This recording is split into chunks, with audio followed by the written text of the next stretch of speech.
Hey guys, James Grage, aka the Muscle Geek. Today's video is part of a series on advanced training techniques for growing stubborn body parts. Now each week we're going to address a new muscle group with exercises and tricks to stimulate new muscle growth. Now like you'll always hear me say, it's fun to throw around heavy weights, but that's not always the best way to make a muscle grow. So instead I'm going to show you how to train smarter in order to build more muscle. Now, if you're looking to build up that peak on your biceps, then you'll definitely be interested in today's video. We're going to first talk about how to zero in on that part of your arm and then go over some exercises and tricks to make it grow, as well as avoiding some common mistakes that may be robbing you of your gains. Now, before we jump into things, I highly recommend you check out the first video in this series where I shared with you how to target specific areas by learning about muscle length tension relationship. By taking a minute and watching that first, it'll make this video make a whole lot more sense. So to get back to that peak on your biceps and add overall height to the muscle when you flex it, we're first going to target that outer head or the long head of the biceps. Now the biceps has an S on the end, and that's because it's plural, because there's two different heads, the outer head and the shorter inner head. Now at the bottom, both heads join together where they insert primarily into this outer bone in your forearm, which is your ulna. So we'll grab my elastic here to simulate the muscle. So it's going to insert right here on that outer bone. If I turn bones here sideways, you can see as that muscle shortens, that's going to create that flexion in the elbow. But up top, and you need to pay special attention to this, they originate from two different locations, okay? Now, this is the most important thing because this is the basis for everything that we're going to talk about. Both insert on different parts on the front of the scapula, but that's not the important part. What you want to focus on is the fact that the tendon of the outer head sits in this groove right here in the humerus or your upper arm bone. You can see it if I kind of stick that elastic right in there. So there's this little groove right in there. So this tendon would actually then come across over to the front of the scapula. All right, now you might be asking, why is that so important? Well, here's why.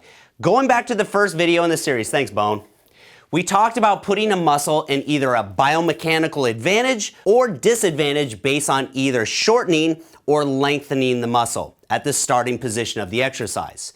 Now, the outer head of the biceps assists with arm flexion. This right here, lifting your arm in front of you. Okay, so in this position, the outer head is going to be shortened slightly. This is a biomechanically weak position for the outer head of the bicep, making it more difficult to contract maximally. So if I want to target the outer head to develop that peak, I want to do the opposite and bring my arm behind my body and stretch it out slightly, like you would with a dumbbell curl on a bench. Actually, let me grab Bones here for a second and I'll show you what that's going to look like.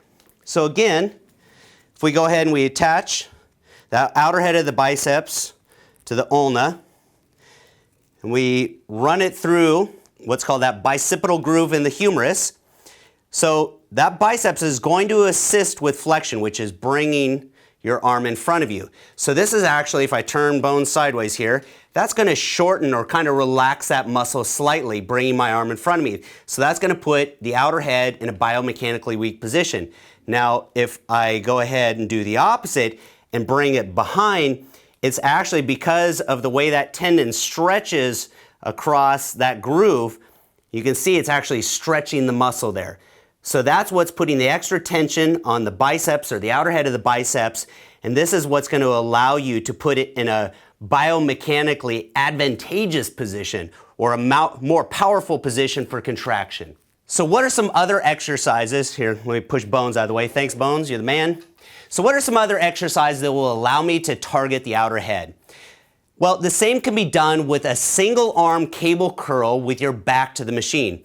Now make sure to step far enough away where you'll have full tension with your starting position with your arm behind your back. You can do this exact same thing with bands, and you can also do a variation of a standing bar curl where you drag the bar tight to your body as you curl it up. Notice how my elbows are back. This is often called a drag curl. So now that we have our arm position down, from front to back, what else can we do to maximize the contraction in the biceps? Well, besides flexion of the elbow and also shoulder flexion, both heads of the biceps also help supinate the forearm, which simply means to rotate the forearm so that the palm of your hand faces up. So let's go ahead and let's flex our arm with our hand in a pronated position. See, my palm is facing down. And now go ahead and supinate it. See how the biceps contracts more fully? We'll do that again. All right? So that's pronated, and that's going to be supinated. All right? So in order to fully maximize the contraction, make sure to fully supinate your hand, especially at the peak of contraction. And this is where you'll hear people tell you to do things like turn your pinky up. So now that you know how to properly target the outer head of your biceps and develop that peak, there's a few other important things to consider, and both are related to one another. You always hear people say that range of motion is important and you want to maximize it, to stretch it fully at the bottom and contract maximally at the top. Now, this is something that I don't agree with. I definitely agree with getting a maximum squeeze at the top, but I never fully extend or stretch my biceps at the bottom. In other words, straighten my arm, especially with my hand in a supinated position. This places a lot of unnecessary stress on the lower part of the tendon, which can cause a tear. And trust me, I've seen it plenty of times. Actually, I've even heard it plenty of times. When it tears loose, it sounds like a branch breaking. That's no bueno. So instead of stretching all the way at the bottom, which is also allowing the muscle to rest, I stop just short of that, which not only creates constant tension, but it's forcing you to get a good eccentric or negative contraction, which has been shown in studies to create more fiber damage and therefore growth than a concentric contraction. Now trust me, you'll find that this is much harder than resting at the bottom of each rep. We'll go into more detail on negatives or eccentric contractions as well as time under tension in future videos, so make sure to subscribe so you don't miss any of those future videos. If you like this content, then please give it a thumbs up. That feedback keeps me encouraged. It keeps my boy Bones here encouraged. He's very sensitive. That'll help us stay encouraged to put up more videos for you guys. And if you have any questions, then please leave them down in the comments below. I'm here to help you, but I can't help if I don't know what questions you have. So help me help you by commenting below. And we'll see you guys next week.